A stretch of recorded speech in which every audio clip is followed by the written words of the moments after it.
நம்மள மாதிரி normal people கிடையாது காய்ஸ், சொன்னா புரிஞ்சுங்க. வணக்கம், இது முத்து ரியாக்ஸ். நாம் இன்னைக்கு பார்க்க போகிறது தலைவன் தலைவி படத்தோட ரிவ்யூ. மதுரையில் ஃபேமிலியோட பரோட்டா கடை வச்சு ரன் பண்ணிருக்க விஜய் சேதுபதிக்கும் பக்கத்தூர் பெண்ணான நித்யா மேனனுக்கும் கல்யாணம் நிச்சயம் பண்ணுறாங்க. ஆரம்பத்தில் ரெண்டு பேரும் புரிஞ்சு பழகி லவ் பண்ண ஸ்டார்ட் பண்ணும்போது நித்யா மேனோட அண்ணனுக்கு விஜய் சேதுபதி, அவரோட தம்பி, அப்பா எல்லாரும் ரவுடிங்கன்னு தெரிய வருது. இதனால கல்யாணத்தை நிப்பாட்ட முடிவு பண்ணுறாங்க. தம்பி பரோட்டா மாஸ்டர், தம்பி பரோட்டாக்குன்னு அவ்வளோ ஃபேன்ஸ் இருக்காங்க.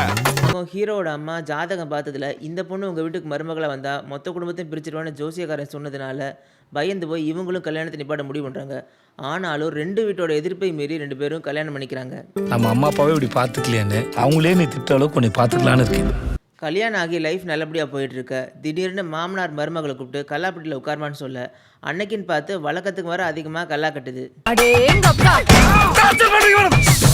இதை பார்க்குற விஜய் சேதுபதியோட அம்மாவுக்கு ஜோசியக்காரன் சொன்னது ஞாபகத்துக்கு வர ஹோட்டல்லேருந்து வண்டி வரைக்கும் எல்லாத்துக்கும் பொண்டாட்டி பேரை வச்சது தங்கச்சிக்கும் வர ரெண்டு பேரும் மாற்றி மாற்றி நித்யா மேனனை டார்கெட் பண்ணுறாங்க.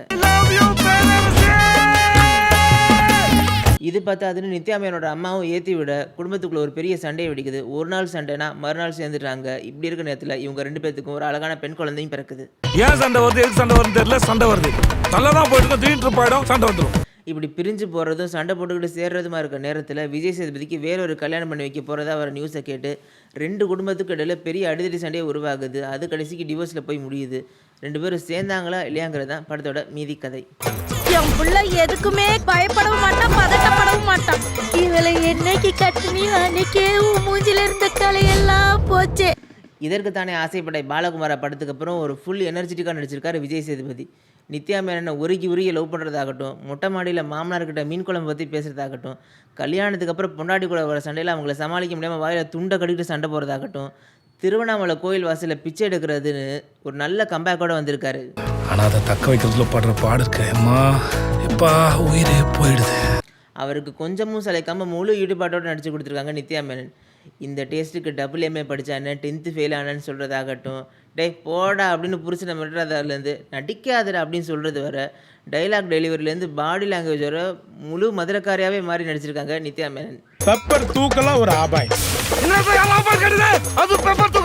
நீங்கெல்லாம் சம்பாதித்து கடை தந்தீங்களா இல்லை சண்டை போடுறது கடை தந்தீங்களாடா? ரொம்ப நாளைக்கு அப்புறம் யோகி பாபுவோட டைமிங் காமெடி பல இடங்களில் ஒர்க் அவுட் ஆச்சு. திருடுறதுக்காக கோயில் வாசலில் பள்ளியோட உத்தரவுக்கு வெயிட் பண்ணுறதுலேருந்து நித்யா மேனும் விஜய் சேதுபதியும் டேபிளில் தாளம் போடும்போது இவர் நடுவில் புகுந்து பெரிய இசைஞானி குடும்பம், இந்த பக்கம் யார் ஏ ரஹ்மான்னு கேட்குறதுலேருந்து கதை எப்பெல்லாம் சீரியஸ் மோடுக்கு போகுதோ அப்பெல்லாம் ஒரு டைமிங் பஞ்சை போட்டு நம்மளை கலகலப்புக்கு கொண்டு போயிடுறாரு.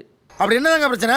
ஐயோ இவங்களை தவிர ஆர்கே சுரேஷ், ரோஷினி ஹரிப்ரியன், தீபா சங்கர், பரித்திவரன் சரவணன் இவங்களை எல்லோரோட கேரக்டர்ஸுமே இதுக்கு முன்னாடி நிறைய படங்களை பார்த்தனால ஈஸியாக நம்ம கனெக்ட் ஆச்சு. கதையில் மெயினாக சொல்ல வந்த மெசேஜை காளி வெங்கட்ட வச்சு சொன்னது ஆடியன்ஸோட மனசில் அவரோட கேரக்டர் ஸ்ட்ராங்காக நிற்கிறதுக்கு பெருசாக உதவி இருக்குது.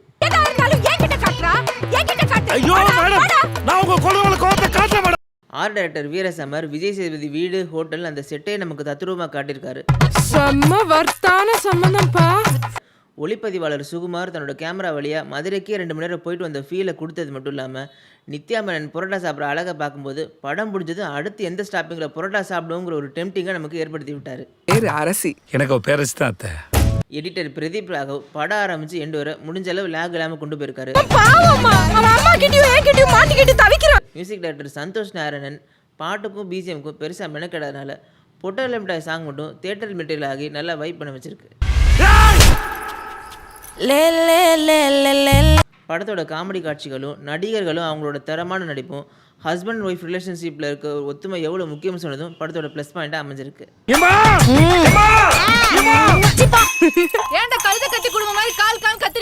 படத்தோட மைனஸ் பாயிண்ட்னு பார்த்தா இந்த பக்கம் ஹீரோ ரவுடி, அவரோட தம்பி ரவுடி, அப்பா ரவுடி, சேம் ஹீரோயின் சைடும் அதே மாதிரி தான். இவங்கெல்லாம் எப்போ ரவுடி ஆனாங்க, எப்போ ரவுடிசத்தை விட்டாங்கன்றதுக்கான கிளாரிட்டி இல்லை.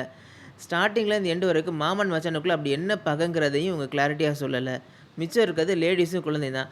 அவங்களுக்கும் ஏதாவது ஒரு கேங்ஸ்டர் ரோல் கொடுத்துருந்தா ஒரு ஃபுல்லான கேங்ஸ்டர் மூவி பார்த்து ஒரு ஃபீல் நமக்கு கிடச்சிருக்கு. எப்போ என் பேரண்ட்ஸ் என்னை விட்டு போயிட்டாலும் அப்போ இந்த அகசரசை தண்ணி போயிட்டா. நடிக்கிறது நல்லா தெரியுது. நடிக்கிறேனா? படத்தில் டைரக்டர் கன்வே பண்ணியிருக்கிற மெசேஜ் ஹஸ்பண்ட் ஒய்ஃபுக்குள்ளே எவ்வளோ பெரிய சண்டை இருந்தாலும் உட்காந்து பேசினா சால்வ் ஆகும். அது உட்காந்து பேசினா சால்வ் ஆகுமா இல்லை அப்படியே பேசாமல் விட்டுட்டா சால்வ் ஆகுங்கிறது பிரச்சனையோட டெப்த்தை பொறுத்து.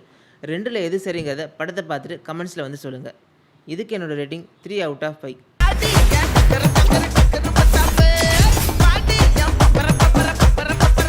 இந்த மாதிரி மூவிஸ் அண்ட் ரிவ்யூஸ் பார்க்குறதுக்கு மறக்காமல் நம்ம சேனலை சப்ஸ்கிரைப் பண்ணுங்கள்.